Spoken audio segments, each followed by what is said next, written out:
Hi there, this is Scott from Invictus Active. Just looking at the Quickie Breezy wheelchair and whether it's compatible with a freewheel attachment.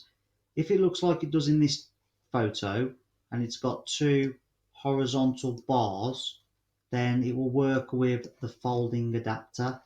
Now, the way the folding adapter that comes with a freewheel works is it attaches to the straight, and you need 2.5 inch of straight parallel tubes.